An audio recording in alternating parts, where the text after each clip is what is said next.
"Carry him aside and lay him down," said Aslan. "Now, dwarfs, show your smithcraft. Let me see you make 2 crowns for your king and queen." More dwarves than you could dream of rushed forward to the golden tree. They had all its leaves stripped off and some of its branches torn off too, before you could say Jack Robinson. And now the children could see it didn't merely look golden, but was of real soft gold. It had, of course, sprung from the half-sovereigns which had fallen out of Uncle Andrew's pocket when he was turned upside down, just as the silver had grown up from the half-crowns. From nowhere, as it seemed, piles of dry brushwood for fuel, a little anvil, hammers, tongs, and bellows were produced. Next moment, oh, how those dwarfs loved their work! The fire was blazing, the bellows were roaring, the gold was melting, the hammers were clinking. 2 moles, whom Aslan had set to dig, which was what they liked best, earlier in the day, poured out a pile of precious stones at the dwarfs' feet. Under the clever fingers of the little smiths, 2 crowns took shape, not ugly, heavy things like modern European crowns, but light, delicate, beautifully shaped circles that you could really wear and look nicer by wearing. The king's was set with rubies and the queen's with emeralds. When the crowns had been cooled in the river, Aslan made Frank and Helen kneel before him, and he placed the crown on their heads. Then he said, "Rise up, king and queen of Narnia, father and mother of many kings that shall be in Narnia and the Isles and Archenland. Be just and merciful and brave. The blessing is upon you."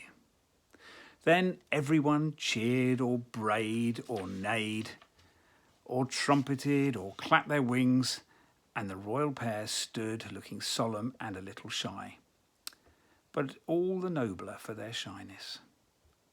And while Diggory was still cheering, he heard the deep voice of Aslan beside him saying, "Look." Everyone in the crowd turned its head, and then everyone drew a long breath of wonder and delight. A little way off, towering over their heads, they saw a tree which had certainly not been there before. It must have grown up silently, yet swiftly as a flag rises when you pull it up a flagstaff. While they were all busied around the coronation, it had spread its branches, and they seemed to cast a light rather than a shade, and the silver apples peeped out like stars from under every leaf. But it was the smell which came from it, even more than the sight, which made everyone draw in their breath. For a moment one could hardly think about anything else. "Son of Aslan, you have sown well, and you, Narnians, let it be your first care to guard this tree, for it is your shield. The witch of whom I told you has fled far away into the north of the world. She will live on there, growing stronger in dark magic. But while that tree flourishes, she will never come down into Narnia. She dare not come within 100 miles of this tree, for its smell, which is joy and life and health to you, is death and horror and despair to her." Everyone was staring solemnly at the tree, where Aslan suddenly swung his head, scattering golden gleams of light from his mane as he did so, and fixed his eyes on the children. "What is it, children?" he said, for he caught them in the very act of whispering and nudging one another. "Oh, Aslan, sir," said Diggory, turning red. I forgot to tell you. The witch had already eaten one of those apples, one of the same kind the tree grew from." He hadn't really said all he was thinking, but Polly at once said it for him. Diggory was always much more afraid than she of looking a fool. "So we thought, Aslan," she said, "that there must be some mistake. She can't really mind the smell of those apples."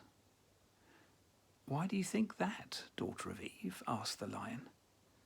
"Well, she ate one."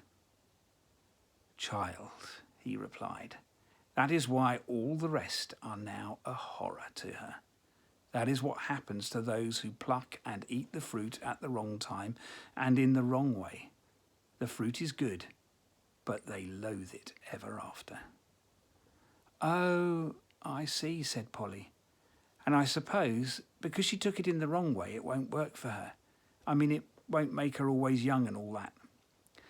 Alas, said Aslan, shaking his head, it will. Things always work according to their nature.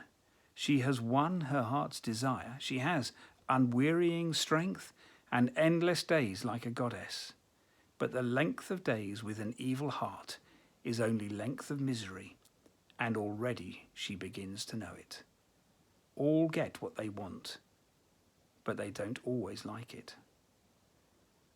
I nearly ate one myself, Aslan, said Diggory. Would I? You would, child, said Aslan, for the fruit always works. It must work, but it does not work happily for any who pluck it at their own will. If any Narnians, unbidden, had stolen an apple and planted it here to protect Narnia, it would have protected Narnia, but it would have done so by making Narnia into another strong, cruel empire like Charn, not the kindly land I mean it to be. And the witch tempted you to another thing, my son, did she not? Yes, Aslan. She wanted me to take the apple home to mother. Understand, then, that it would have healed her, but not to your joy or hers.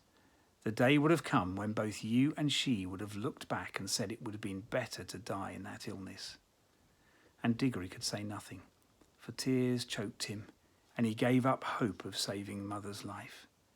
But at the same time he knew that the lion knew what would have happened, and that there may be things more terrible even than losing someone you love by death. But now Aslan was speaking again, almost in a whisper. That is what would have happened, child, with the stolen apple. It is not what will happen now. What I give you now will bring joy. It will not in your world give endless life, but it will heal. Go, pluck her an apple from the tree. And for a second Diggory could hardly understand. It was as if the whole world had turned inside out and upside down. And then, like someone in a dream, he was walking across to the tree, and the king and the queen were cheering him, and all the creatures were cheering too. He plucked the apple and put it in his pocket. Then he came back to Aslan. Please, he said, may we go home now? He'd forgotten to say thank you, but he meant it. And Aslan understood.